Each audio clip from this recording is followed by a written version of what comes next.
한국에서 아이돌들이요, 아이돌 그룹들이 뭐 군대를 가거나 뭐 이렇게 여러 가지 개인적 사정들로 이렇게 따로따로 활동을 하다가 제대를 하고 이제 다 모이는 때가 있습니다. 그때 이제 완전체라고 불러요. 그래서 저희 소망장로교회도 완전체로 다시 이렇게 휴가 가신 분들 다 돌아오시고 같이 예배드리게 되니까 너무 감사한 것 같습니다. 네, 자리를 비우신 동안 뉴욕은 저희가 잘 지키고 있었습니다. 그 3월 23일에 저희가 성경 퀴즈를 또 봄 성경 퀴즈를 시작을 합니다. 그래서 지금 3주째 열왕기 상해 본문을 가지고 설교를 하고 있습니다. 그래서 지금 3주째 다음 주랑 그 다음 주까지는요 본문이 아주 길 예정이에요. 평소보다 좀 깁니다. 그래서 성경 읽으시는데 또 공부하시는데 조금이라도 도움이 될까 해서 좀 긴 본문들을 택하고 있습니다. 솔로몬의 이야기를 나누고 있습니다. 열왕기상은요 크게 보아서 세 묶음으로 나뉘는데요. 처음은 솔로몬의 이야기입니다. 그리고 왕국이 갈라지는 이야기입니다. 그리고 엘리야의 이야기입니다. 이 세 가지가 열왕기상에 나오는 내용의 전체입니다. 그 중에 꽤 많은 분량을 솔로몬이 차지하고 있죠. 근데 우리는 솔로몬이 지혜의 왕이라고 생각해서 뭐 좋은 이야기, 멋진 이야기들만 등장할 거라고 생각하는데 사실은 그렇지 않습니다. 솔로몬의 처음부터 우리는 그의 약간 나뉜 마음을 읽게 되었고요. 기브온 산당에서 우상을 드리는 곳에서 하나님을 함께 예배했던 그 장면이었습니다. 그리고 이제 그의 말년 또한 아름답지 못한 모습을 오늘 11장에서 읽고 있습니다. 그러니까 열왕기상 3장과 열왕기상 11장은요 굉장히 긴밀하게 연결된다고 보시면 됩니다. 그 이야기를 연결해주는 한 인물은 바로 바로의 딸인 솔로몬의 아내였습니다. 어쨌든 그 말년은 전혀 아름답지 못했습니다. 자, 이 약속의 땅에 들어왔을 때요 다윗 왕 때 되면요 막 그 다윗 왕은 사실 우리의 이미지처럼 뭐 여리여리한 소년이 아니라 정말 싸움에 능한 전사였거든요. 그때 정복했거나 또 꼼짝도 하지 못했던 주변 부족들이 이제 솔로몬의 말년이 되면 슬슬 반기를 들게 됩니다. 그리고 솔로몬의 가혹했던 세금 정책 때문에 그의 사후에 자기의 같은 민족이었던 북이스라엘도 여로보암을 따라서 왕국에서 떨어져 나가게 됩니다. 또 솔로몬에게는 1,000명에 가까운 그 후궁이 있었다라고 하는데 이것은 단지 도덕적인 결점이 아니라 신앙적 결함이기도 했습니다. 여러모로 솔로몬의 나라는 그의 말년에 이리저리 다 무너지는 것처럼 보입니다. 자, 솔로몬의 아내들의 출신들을 11장에서 조금 다루고 있는데요. 그 출신들을 보면 솔로몬이 어디에 기초해서 그 나라를 다스렸는지 알 수 있습니다. 그 출신들을 보면요. 그는 군사력을 의지해서 이 나라를 다스렸음을 알 수 있습니다. 1절을 보시면 그가 바로의 딸 외에 이방의 많은 여인을 사랑했다라고 말합니다. 바로의 딸 외에도 이방의 많은 여인들을 사랑했다라고 나와요. 앞서 제가 말씀드린 대로 3장에서 우리는 솔로몬이 바로의 딸을 아내로 맞아서 다윗성에 데려온 것을 보았습니다. 이것이 이방의 많은 여인들로 이제 확장되었다라는 겁니다. 3장에서부터 11장까지 발전된 모습은 이 아내들의 숫자밖에 없습니다. 이것은 고대에 아주 흔했던 군사적인 정략 결혼이었습니다. 이게 솔로몬보다 후대의 이야기이긴 하지만 이스라엘이 늘 취해왔던 전략은 딱 이렇습니다. 이스라엘의 북동쪽인 아수르와 또 동쪽인 바벨론의 위협에 대응하기 위해서 서쪽에 가장 강력했던 이집트의 군사력을 의지하는 것이었습니다. 그러니까 아수르와 바벨론 요 둘에 대응하기 위해서 이집트의 군사력을 의지하는 것이 이스라엘에 늘 반복되어 오던 패턴이었습니다. 자, 그러면 이집트를 의지하고 있기는 한데 이집트가 너무 멀어서 혹시 돌아오는 길에 시간이 걸릴 때를 대비해서 솔로몬에게는 여러 백업 플랜들도 있었습니다. 바로 1절에 나오는 모압과 암몬과 에돔과 시돈과 헷이었습니다. 이 나라들은요 그냥 막 들을 때는 참 별의별 나라가 다 있네 이렇게 하고 넘어가시겠지만 지도를 보고 보시면요 모두 이스라엘과 바로 붙어있는 인접 국가들이었습니다. 이스라엘 동쪽에 있는 모압과 암몬 아주 유명하죠. 그리고 남쪽에 있는 에돔과 헷, 바로 서쪽 바닷가에 있는 시돈들은 모두 이스라엘과 바로 붙어있는 가나안의 민족들이었습니다. 그러니까 그 여인들을 이 나라들에서 여인들을 아내로 데려왔다라는 얘기는 이 바로 옆에 있는 나라들을 완충지대로 삼아서 멀리 혹시 바벨론이랑 애굽이 자기 나라들을 침략할 때를 대비해서 준비하고 있었다라는 겁니다. 이 이웃 나라들은요, 다윗 왕처럼 힘이 강했을 때에는 그들을 어떻게든 억누르면서 살고 있었지만, 솔로몬 왕처럼 약간 이 힘이 엇비슷하고 이럴 때는요, 결혼이라는 걸 통해서 어쨌든 자기들의 동맹으로 만들어야 했을 필요가 있었다라는 겁니다. 자, 이런 결혼과 정략적인 결혼들을 통해서 군사적인 안정감과 보호를 확보할 수는 있었겠지만, 여기에 따르는 영적인 비용도 있었다라는 거죠. 단순히 그냥 보호만 얻고 좋은 것만 있고 끝난다라는 것이 아니라는 겁니다. 솔로몬이 지불해야 됐던 첫 번째 영적인 비용은 하나님을 신뢰하지 못하게 된 것입니다. 당대에 가장 크고 오래된 이집트에 막강한 군사력을 확보해 놓고 이제 주변 나라들과도 모두 혼인으로 관계를 맺었으니 솔로몬으로서는 이제 하나님만 신뢰할 이유는 없어진 겁니다. 앞뒤로 모든 준비를 다 마쳤어요. 이제 더 이상 하나님만 찾고 하나님만 의뢰할 이유가 사라졌다라는 겁니다. 그 시작부터 약하고 아주 작았던 이스라엘에게는 하나님 아니면 안 된다라는 이 신앙 고백이 바로 그들의 존재의 핵심이었습니다. 그런데 이제 솔로몬에게는 의지할 게 너무나 많아졌다라는 것이 그의 비극입니다. 둘째로는 여기서 연결되는데요, 바로 우상숭배의 위험입니다. 이 솔로몬이 데려온 이 모든 여인들은 그냥 그 나라 출신들의 여인 이렇게 끝나는 게 아니라 그 나라에서 데려온 왕족이나 귀족 출신들이었습니다. 그 정치랑 종교가 그렇게 예리하게 나눠지지 않았던 고대 세계에서 이 왕족 출신, 귀족 출신 왕비들은 당연히 그들이 자국에서 섬기던 신과 예배의 풍습을 가지고 오게 됩니다. 역사가 좀 지나 한 50년 정도 지나서 아합이 북이스라엘의 왕이 되었을 때 이세벨을 왕비로 삼죠. 그 이세벨 뒤에 누가 있냐면요, 800명의 선지자가 있었어요. 그러니까 한 여인만 오는 게 아니라 그 뒤에 함께 드리는 예배 드리는 우상에게 예배 드리는 그 시스템과 함께 드리는 제사장들이 함께 온다라는 겁니다. 자, 5절에 보시면요, 시돈 사람의 여신 아스다롯 나오죠. 암몬 사람의 가증한 밀곰 나오죠. 7절에 보면 모압에 가증한 그모스라는 신이 나오죠. 암몬 사람의 가증한 몰록이라는 신들이 나오죠. 이 신들의 이름은 이 1000명의 후궁과 그 뒤에 있는 신들 중에 그저 일부일 뿐이라는 겁니다. 더 최악인 건 뭐냐면요, 솔로몬이 8절의 말처럼 8절에 보시면 그 이족 후비들을 위하여 다 그와 같이 했다라는 겁니다. 이 주요한 신들의 여인들에게만 그 마음을 쏟아준 것이 아니라 이족 후비들을 위해서 다 똑같은 사랑을 줬다라는 거예요. 그 솔로몬의 마음이 어떻게 보면 인간적인 방식으로 보면 굉장히 지혜롭게 잘 분배된 것처럼 보이지만 하나님의 눈에 볼 때에는 이 어리석은 마음에 나누는 것이 1000명이나 되었다라는 겁니다. 자, 생각해 보세요. 예루살렘이 성경에 나오니까 굉장히 큰 성처럼 보이지만 실제로 가면 그렇게 크지 않습니다. 굉장히 작습니다. 이 크지 않은 이 성 안에서 1000명이나 되는 여인들과 그들을 돕는 종들, 그리고 함께 예배하는 제사장들과 예배자들의 무리가 이 작은 성 예루살렘에서 각자의 신들한테 때면 때마다 제물을 바치는 장면을 상상해 보셔야 됩니다. 자기 신들에게 큰 일, 작은 일들의 결정을 물어보고, 그리고 어떻게든 이 솔로몬에게 영향을 미치려고 뒤에서 암투를 벌이는 장면을 상상해 보실 수 있어야 합니다.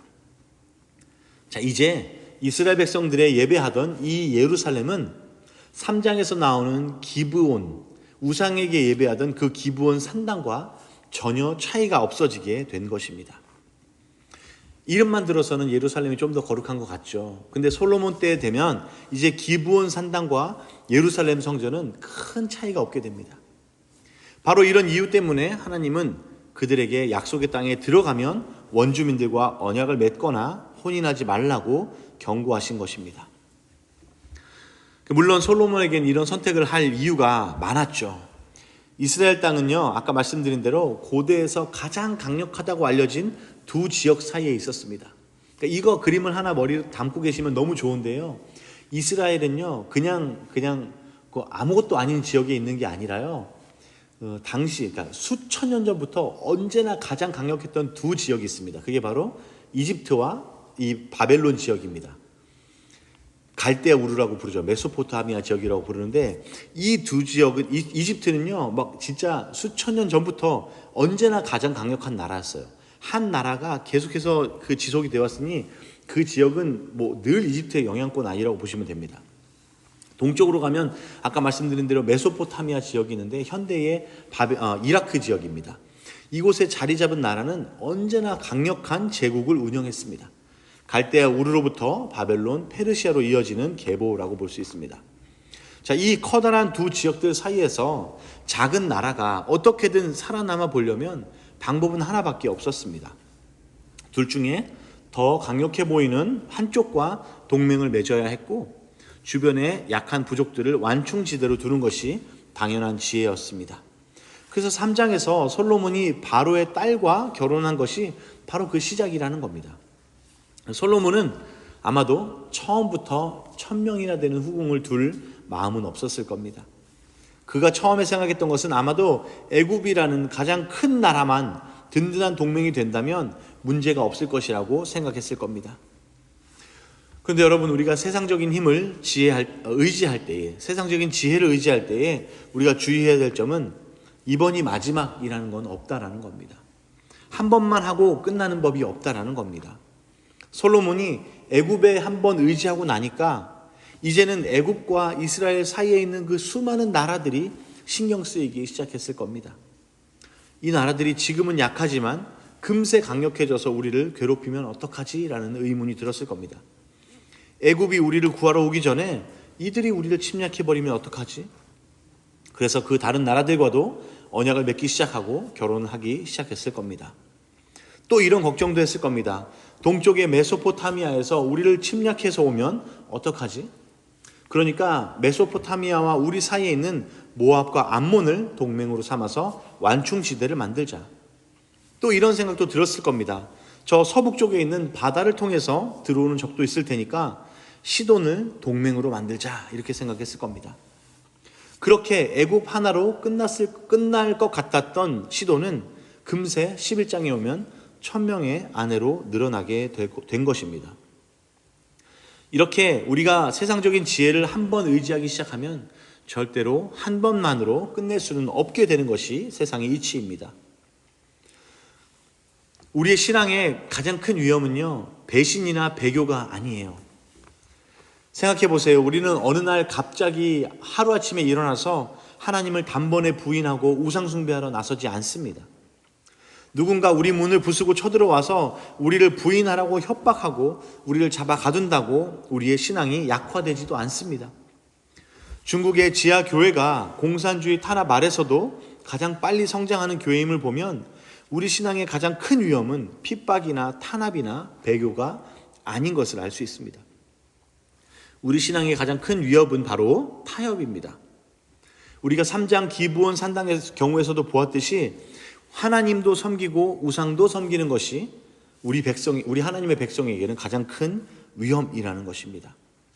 농사를 지을 때는 풍요의 신 바알에게, 바다를 항해할 때에는 아스다롯에게, 산지를 지날 때에는 산의 신에게, 평지에서 전쟁을 할 때에는 평지의 신들에게 기도하는 것이 당연하다고 생각했을 겁니다. 그리고 고대에는 그렇게 타협하는 것이 합리적으로 보였을 수도 있습니다. 그리고 어중간한 규모의 이웃 나라들과 많이 화친하느니 애굽과 화끈하게 한 번만 결혼 동맹을 하자고 생각했을지도 모릅니다. 다시 말씀드리지만 문제는 타협이 한 번 시작되고 나면 확장된다는 겁니다. 한 번 이렇게 하나님으로부터 눈을 돌려서 세상의 힘을 의지해보고 나면 이상하게도 이전에는 눈에 보이지 않았던 문제들이 더 눈에 보이기 시작합니다. 바로 이 시기에 우리는 신앙의 기준이 점점 흐려지기 시작합니다. 솔로몬도 처음에는 단순한 결혼으로 시작했을 수 있습니다. 그리고 그의 처음 기브온 산당의 예배는 곧 예루살렘의 예배로 금방 회복이 되었습니다. 하지만 장들이 진행되어 오면서 솔로몬이 나이가 들면서 그의 기준은 점점 흐려지기 시작하고 결국 그는 그 수많은 아내들의 요구에 따라 산당들을 짓고 결국 온 예루살렘 성을 우상숭배의 장소로 만들게 되는 것입니다.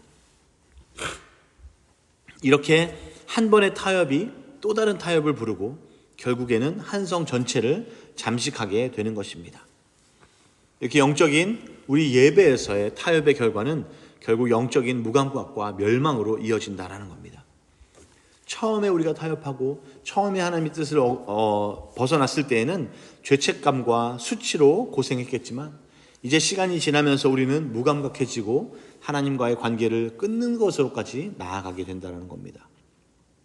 이사야 선지자가 말하듯이 우리의 죄악이 우리와 우리 하나님 사이를 갈라놓게 되는 것입니다. 저는 이 시기에 솔로몬의 삶이 그렇게 행복하지 않았던 것 같아요. 굉장히 고단했을 것 같습니다. 피곤하고 고단했을 것 같습니다. 네? 좋아서 하긴 했는데 맞습니다. 그 세상 일이 다는 게 다 그렇듯이 좋아서 시작한데 하다 보면 피곤하고 고단하고 내가 왜 이걸 시작했지? 라는 걸 고민하는 시기가 옵니다. 8절에 보면 아까 말했듯이 이족 후비들을 위해서 다 그와 같이 했다라는 표현이 있습니다. 700명의 아내와 300명의 후궁들 그리고 그들 뒤에 있는 우상들 모두를 공평하게 만족시키느라 얼마나 그의 삶이 바쁘고 고된 삶이었을지를 생각해 봅니다. 이렇게 세상적인 지혜로 삶을 꾸려나가 보려는 사람의 일상은 평안과 안식과 쉼이 아니라 고되고 바쁜 그리고 지친 일상일 뿐입니다. 모든 삶이 하나로 통일되지 않고 그저 임시방편으로 여기저기 모아서 붙여놓은 누더기와 같다는 겁니다. 이렇게 해서 인생의 문제가 해결만 된다면 별 걱정 없는데 참 좋은데 인생의 문제는 그렇게 풀리는 것이 아니라는 겁니다. 삶에서 오히려 가장 내가 믿고 있던 곳에서 내가 가장 의지하던 곳에서 그 방법에서 문제가 발생하는 경험을 해보셨을 겁니다. 솔로몬의 경우에도 이 오늘 읽은 본문의 뒤에 이어지는 절들을 보면요, 그가 가장 가까운 곳, 그가 가장 신뢰했던 그 방식에서 문제가 발생하기 시작합니다. 바로 그의 가장 가까웠던 나라 에돔에서 문제가 발생하죠. 14절에 보면 에돔의 왕족인 하닷이 문제를 일으킵니다. 에돔의 왕족인 하닷이 문제를 일으킵니다. 자, 솔로몬 이전에 일찍이 다윗의 군대 장관이었던 요압이라는 사람이 있었습니다. 그 사람이 6개월 동안 그 땅에 머물면서 모든 에돔의 남자를 죽였는데 당시의 아이였던 하닷은 살아남아서 이집트로 피신을 했다는 겁니다. 성경에 보면 나중에 예수님 헤롯 왕과 또 애굽으로 피신한 그 이야기가 반복되는 것 같죠. 누구죠? 이 하닷이 살아서 이집트로 피신을 했는데 그때 이집트로 가서 파라오의 동서, 그러니까 바로의 아내의 여동생의 남편이 되는 겁니다. 그리고 다윗이 이제는 죽었다는 소식에 그 하닷이 에돔으로 돌아와서 솔로몬에게 반기를 들기 시작하는 겁니다. 가장 가까운 곳에서 문제가 발생하기 시작합니다. 그리고 자기가 가장 신뢰했던 그 결혼, 정략 결혼이라는 방식으로 그에게 문제가 발생하기 시작한다는 거죠. 솔로몬은 바로의 딸과 결혼했는데요, 하닷은 바로의 처제랑 결혼을 하게 됩니다. 더 가까워지는 겁니다. 23절에는 또 한 명의 반역자가 등장합니다. 소바의 왕인, 이건 이제 동쪽에 있는 나라인데요, 소바의 왕인 하닷 에셀로부터 도망친 엘리야다의 아들 레존이 다메섹에서 군대를 만들어서 솔로몬에게 반기를 듭니다. 소바라는 나라도 솔로몬이 정략 결혼해서 동맹으로 만든 나라 중에 하나입니다. 자, 이제는 보면요, 남서쪽에는 하닷이라는 사람이 공격을 하고 있고요, 북동쪽에는 레손이라는 사람이 이스라엘에 가장 근접해서 솔로몬에게 골칫거리가 되고 있는 겁니다. 솔로몬이 믿고 신뢰했던 이 방식, 결혼과 군사를 통해서 안정된 이 시스템이었는데 바로 이 동일한 방식으로 그의 나라가 무너지게 되는 것이 참 아이러니하다라는 겁니다. 솔로몬은 바로의 딸과 결혼했지만 하닷도 결혼했죠. 소바와도 혼인관계를 통해서 그 동맹관계가 되었지만 그 왕족으로부터 도망친 신하가 세력을 잡았을 때에는 대비할 방법이 없게 된다라는 겁니다. 솔로몬의 이런 식의 문제는 갑자기 생겨난 것이 아니죠. 솔로몬의 타협의 결과가 3장부터 쌓여서 이제 11장에 드러나게 된다라는 겁니다. 단지 인접한 나라뿐 아니라 이제는 내부에서도 문제가 발생하기 시작합니다. 솔로몬의 신하인 느밧의 아들 여로보암이 반역해서 북쪽 10지파를 이끌고 솔로몬에게 대적이 됩니다. 물론 같은 이스라엘 내부에서 일어난 일이니까 더 놀랄만하고 큰 사건인 건 맞습니다.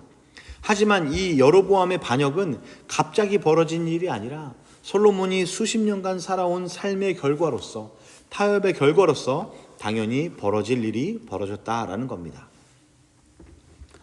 1000명의 아내에게 공평한 관심을 주려고 애쓰던 솔로몬입니다. 여기서 분열, 나님이라는 단어가 머리에 떠오르죠. 그의 관심은 오직 하나님이 아니라 애국과 하나님, 암몬과 애국과 하나님, 모압과 암몬과 애국과 하나님, 이렇게 점점점 늘어나다가 결국 마지막엔 자신의 나라마저도 나뉘게 되는 결과를 맞게 된다라는 겁니다. 우리의 신앙에도 솔로몬이 애굽 왕의 딸을 데려온 열왕기상 3장과 같은 순간이 있을 겁니다. 아주 사소해 보이는 결정처럼 보이고 이번 한 번만 넘어가면 다시는 하지 않을 결정이라고 생각했던 순간이 있을 수 있습니다. 그것이 바로 타협입니다. 타협은 절대로 한 번으로 끝나지 않습니다. 타협으로 인한 결과는 우리도 모르는 사이에 1000명의 아내와 같은 결과를 낳게 되고 우리는 이 모든 나뉘어진 헌신으로 인해서 분주하고 또 지치게 된다라는 겁니다. 모두를 만족시키려다가 정작 우리가 만족시켜야 할 유일한 하나님을 만족시키지 못하는 것입니다. 그리고 우리의 삶도 우리가 가장 안심하고 우리가 가장 의존하던 바로 그곳에서 문제가 터지기 시작한다라는 겁니다. 그때 우리는 다시 한번 신실하신 하나님의 약속을 기억해야 합니다. 우리의 불신실함에도 불구하고 우리가 돌이킬 때에 회복시키겠다라는 하나님의 약속을 기억해야 합니다. 반역으로 인해 전쟁에서 질 때에, 먼 나라로 잡혀갈 때에, 그리고 기근으로 고생할 때에라도 다시 한번 하나님을 기억하고 그 성전을 향하여 우리의 눈을 들 때에 우리를 회복시키실 것이라는 하나님의 약속을 기억해야 합니다. 그래서 다시 한번 우리는 우리의 나뉘지 않은 예배, 타협하지 않은 예배, 삶의 헌신을 하나님께 드려야 할 것입니다. 같이 기도하시겠습니다. 이번에 시간을 두고 같이 좀 기도하실 때에 우리의 삶에서 하나님께 나뉘지 않은 예배를 드리지 못하는 부분이 어디 있는가? 내가 타협하고 물러선 부분이 어디 있는가? 돌이켜보고 다시 그 부분을 하나님께 온전한 마음으로 예배할 수 있게 해달라고 기도하시면서 나아가도록 하겠습니다. 같이 기도하겠습니다.